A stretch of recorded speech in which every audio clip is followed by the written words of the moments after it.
മദ്യനയ കേസിൽ അറസ്റ്റിലായ അരവിന്ദ് കെജ്രിവാളിനെ ഇപ്പോൾ വസതിക്ക് പുറത്തേക്ക് കൊണ്ടുപോകുകയാണ് ED. അതിന്റെ ദൃശ്യങ്ങളാണ് ഇപ്പോൾ പ്രേക്ഷകർ തത്സമയം കാണുന്നത്.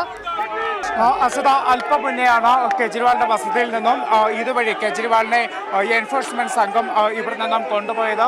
ഇനി സ്വാഭാവിക നടപടിയായിട്ടുള്ള ഒരു വൈദ്യപരിശോധന നടത്തുന്നതിലേക്കായിരിക്കും പോവുക. അതോടൊപ്പം തന്നെ ഇന്ന് കോടതിയിൽ ഹാജരാക്കാൻ സാധ്യതയില്ല. നാളെ ആയിരിക്കും കെജ്രിവാളിനെ കോടതിയിൽ ഹാജരാക്കുക. കെജ്രിവാളിനെ അറസ്റ്റ് ചെയ്ത് കൊണ്ടുപോയ സാഹചര്യത്തിൽ ഇവിടെ വലിയ പ്രതിഷേധം അരങ്ങേറുന്നുണ്ട്.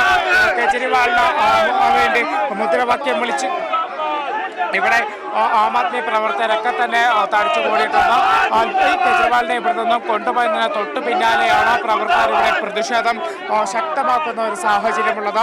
മോദി സർക്കാരിനെതിരെ, നരേന്ദ്രമോദിക്കെതിരെയൊക്കെ തന്നെ മുദ്രാവാക്യം വിളിച്ചുകൊണ്ടാണ് പ്രവർത്തകർ ഇവിടെ തടിച്ച് കൂടിയിരിക്കുന്നത്. ഇവരെയൊക്കെ തന്നെ ഇവിടെ നിന്ന് ഒഴിഞ്ഞു പോകണമെന്ന് പോലീസ് പറയുന്നുണ്ട്. എന്തായാലും കഴിഞ്ഞ ഒരു 4 മണിക്കൂറിന് ശേഷമാണ് ഇപ്പോൾ കെജ്രിവാളിനെ വസതിയിൽ നിന്നും എൻഫോഴ്സ്മെന്റ് പുറത്തു കൊണ്ടുപോയിരിക്കുന്നത്.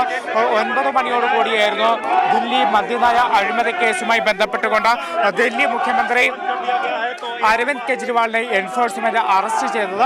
അതിനുശേഷം ഇപ്പോൾ ഏകദേശം 2 മണിക്കൂർ പിന്നിട്ടിരിക്കുന്നു. ഈ 2 മണിക്കൂറിന് ശേഷമാണ് കെജ്രിവാളിനെ അദ്ദേഹത്തിന്റെ വസതിയിൽ നിന്നും എൻഫോഴ്സ്മെന്റ് കൊണ്ടുപോയിരിക്കുന്നത്. വലിയ തരത്തിലുള്ള ഒരു സുരക്ഷാ ക്രമീകരണത്തോടു കൂടിയാണ് കൊണ്ടുപോയത്. അത് നമ്മൾ നേരത്തെ കണ്ടതുപോലെ വലിയ തലത്തിൽ വലിയ ഒരു വാഹന വ്യൂഹത്തിന്റെ അകമ്പടിയോടുകൂടിയാണ് ദില്ലി മുഖ്യമന്ത്രി അരവിന്ദ് കെജ്രിവാളിനെ ഇവിടെ നിന്നും എൻഫോഴ്സ്മെന്റ് അറസ്റ്റ് ചെയ്ത് കൊണ്ടുപോയിരിക്കുന്നത്. ഇനി RML ഹോസ്പിറ്റലിൽ വൈദ്യ നടപടിയിലേക്കാണ് നീങ്ങുക. ആ വൈദ്യ നടപടിക്ക് ശേഷം നാളെ ആയിരിക്കും കെജ്രിവാളിനെ കോടതിയിൽ ഹാജരാക്കുക. കോടതിയിൽ ഹാജരാക്കിക്കൊണ്ട് കൂടുതൽ ദിവസത്തേക്ക്, അതായത് ചോദ്യം ചെയ്യലിന് സമയം ആവശ്യപ്പെട്ടുകൊണ്ട് കൂടുതൽ ദിവസത്തേക്ക് കെജ്രിവാളിനെ കസ്റ്റഡിയിൽ ആവശ്യപ്പെടുന്ന നടപടി തന്നെയായിരിക്കും ഇവിടെ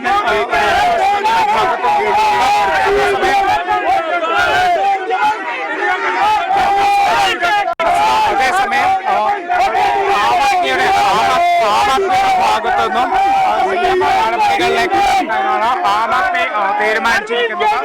വലിയ നിയമ നടപടി, അത് സുപ്രീം കോടതിയിലേക്ക് നിയമ നടപടിയുമായി പോവുക എന്നതാണ് ആം ആദ്മി ഇപ്പോൾ ചെയ്തുകൊണ്ടിരിക്കുന്നത്. ആം ആദ്മി ഇന്ന് വൈകിട്ടോടുകൂടി തന്നെ, അതായത് എൻഫോഴ്സ്മെന്റ് ഉദ്യോഗസ്ഥർ കെജ്രിവാളിന്റെ വസതിയിലേക്ക് എത്തിയ ഒരു സാഹചര്യത്തിൽ തന്നെ ആം ആദ്മിയുടെ അഭിഭാഷകരൊക്കെ തന്നെ സുപ്രീം കോടതിയെ സമീപിച്ചിരുന്നു. സുപ്രീം കോടതിയിൽ ഹർജി നൽകിക്കൊണ്ട് ഇന്ന് രാത്രി തന്നെ വളരെ അടിയന്തരമായി വാദം കേൾക്കണമെന്ന ആവശ്യമാണ് ആം ആദ്മി സുപ്രീം കോടതിക്ക് മുന്നിൽ ഉന്നയിച്ചിട്ടുള്ളത്. പക്ഷേ സുപ്രീം കോടതിയുടെ ഭാഗത്തുനിന്നും ഇതുവരെ അക്കാര്യത്തിൽ ഒരു തീരുമാനം ഉണ്ടായിട്ടില്ല.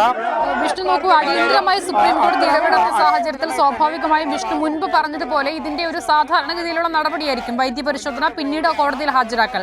നമുക്കറിയാവുന്നതുപോലെ 9 സമൻസ് ഇതിനോടകം ED അയച്ചിട്ടുണ്ട്, ഒന്നിനും ഹാജരായിട്ടില്ല. അപ്പോൾ അന്വേഷണത്തിനോട് സഹകരിക്കുന്നില്ല എന്ന വാദമാകില്ലേ ED പ്രധാനമായും കോടതിയിൽ ഉയർത്താൻ പോകുന്നത്? അങ്ങനെയെങ്കിൽ ഈ കസ്റ്റഡി ഉൾപ്പെടെയുള്ള കാര്യങ്ങളിൽ എന്തായിരിക്കും ഭാവി?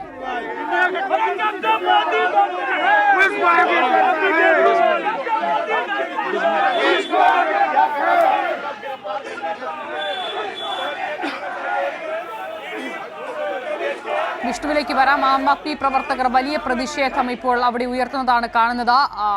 ED അറസ്റ്റ് ചെയ്ത മുഖ്യമന്ത്രി അരവിന്ദ് കെജ്രിവാളിനെ അല്പം മുമ്പ് അദ്ദേഹത്തിന്റെ വസതിയിൽ നിന്നും പുറത്തേക്ക് കൊണ്ടുപോയിട്ടുണ്ട്. ഇനി വൈദ്യപരിശോധന ഉൾപ്പെടെയുള്ള സ്വാഭാവിക നടപടികളാണ്.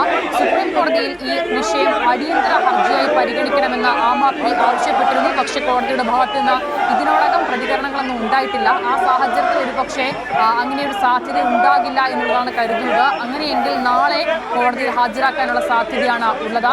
അന്വേഷണത്തിനോട് അരവിന്ദ് കെജ്രിവാൾ സഹകരിക്കുന്നില്ല എന്നുള്ളതാണ് ED പ്രധാനമായും മുന്നോട്ട് വെക്കുന്ന ആവശ്യം.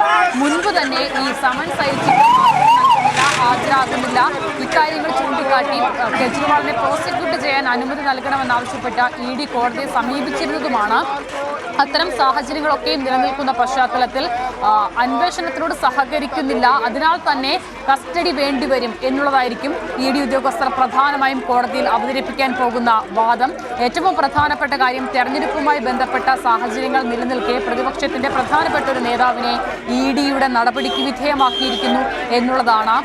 PMLAയുടെ പരിധിയിൽ ഈ കേസിനെ കൊണ്ടുവരുന്നു എന്നുള്ളതാണ്. സാധാരണഗതിയിൽ ഇത്തരം കേസുകൾ സർക്കാരിന് ഏതെങ്കിലും തരത്തിലുള്ള നഷ്ടമുണ്ടായി അല്ലെങ്കിൽ അഴിമതി ഉണ്ടായി എന്ന് കാണുന്ന കേസുകൾ CBI പോലുള്ള അന്വേഷണ ഏജൻസികൾ അന്വേഷിക്കുകയായിരുന്നു പതിവെങ്കിൽ സമീപകാല ചരിത്രത്തിൽ ഇത്തരം കേസുകളിൽ PMLAയുടെ പരിധിയിലേക്ക് മണി ലോണ്ടറിംഗിന്റെ അഴിമതി നിരോധന നിയമപ്രകാരം ഉള്ള നടപടിയിലേക്ക് കൊണ്ടുവരികയും അവിടെ EDയുടെ അന്വേഷണം കൊണ്ടുവരികയും ചെയ്യുന്ന സാഹചര്യമാണ് ഈ സമീപകാലത്തായി നമ്മൾ കണ്ടുവരുന്നത്. അങ്ങനെയാണ് മദ്യനയവുമായി ബന്ധപ്പെട്ട കേസും EDയുടെ പരിഗണനയ്ക്കായി വരുന്നത്.